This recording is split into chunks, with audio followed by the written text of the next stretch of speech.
The sun is just coming up. We've been up since 4:45. I try to see the sunrise sometimes. It always smells nice in the morning. It has a certain kind of sound. What would I do without my coffee? Our daughter is the reason I'm up so early. She keeps getting up while it's dark. I gotta finish the video for this one today. Post it.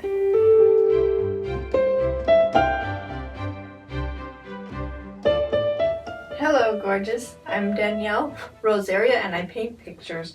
And I am up really early today. So I thought today's a good day to do an artist vlog. Especially since we just finished our 30-day challenge. If you hear some sounds, that's my daughter. She is just waking up. The 30-day challenge was a big challenge and it stretched me artistically and I really grew a lot in my art. However, on the other side, I became very exhausted. So now I'm recovering, but it's not just the 30-day challenge. It's due to my family care, obligations, responsibilities. I like the word responsibilities, don't you? Responsibilities make us stronger inside and they can be challenging, especially when we fight against our responsibilities. But when we take them up voluntarily, they make us stronger in our spirit. And that's what I am doing with my daughter. She has significant autism. And so throughout the day and the night and the early morning, I am on call. My husband and I are on call to care for her. So the art for me, a lot of people ask me, how do you create so much art? Because it's not generally artwork for me, it's art rest. That's why. Because when I'm creating, it's my rest. It's my rest because I'm not a formally trained artist. My mom taught me, and she's a formally trained artist, and she has a degree in painting. So she taught me when I was younger and when I was being homeschooled, she taught me. So I cannot say that I'm not completely I cannot say that I am self-taught completely. Let's put it like that. My mom did teach me a lot during high school, and we went to museums a lot, and so myself and my sisters have always drawn and painted, and one of my sisters is a sculptress, and she creates beautiful, I should show you one of hers. So I've always been drawing and painting. Where was I going with this? Look at this, is made by my sister. Isn't that just beautiful? And she made that when she was a lot younger. It's an Andalusian and made out of bronze. She would sculpt this in modeling clay, the kind of clay that doesn't dry, and then she would build a mold over it. And then they would take the mold, they would make a wax, and then they would, it's a very involved process, make a wax and then make a mold over the wax and then pour the metal in. So the wax would melt out and then the metal would be inside the mold. And after every stage you have to clean it. It's really involved. I paid my sister $90 for this sculpture, but I wanted to encourage her, plus this was my favorite one.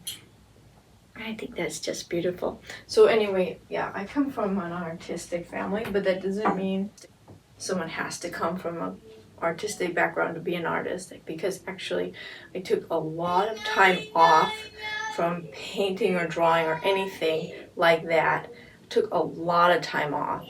I was actually a musician, and I came back to the visual arts because of my daughter here, because I had to leave the music industry and I was like, I got all this creativity inside. What am I going to do with it?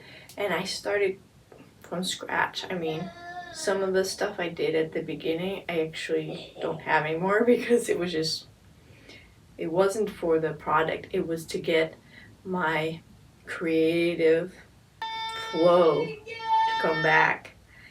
And I just slowly, very kindly, I learned throughout this whole process that we have to be so kind to ourselves as creators. I don't know what that is, but as creators and artists, like, we're often really hard on ourselves, and other people are like really hard on us. Very like, there's a term I like, it's called comparisonitis. And a lot of people get comparisonitis as artists and creators and musicians. We start comparing our success to the success of other people, and it's just a creativity killer, and I still struggle with that sometimes.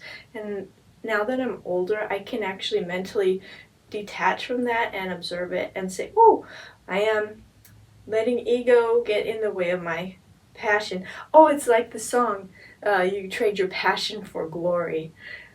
Don't lose your grip on the dreams of the past. So I have been thinking about this a lot because I've actually been able to take up the violin again.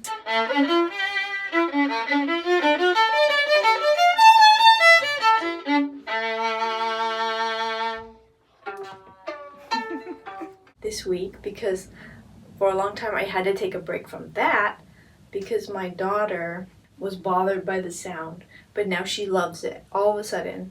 So now I'm starting to reawaken the violin and just reworking my mental process as well as my muscles and the physical process of creating the music. Art is for, of course, making the world a better place and enriching and being a light where you are. And it's also for the artist. And so we have to be so kind to ourselves when we're creating and just really sincere. And don't worry about comparing ourselves to others, because every artist has that spark of creativity for a reason, for that person. And that spark of creativity is unique. So that's something I wanted to share with you, because you are probably a creative person who's watching this.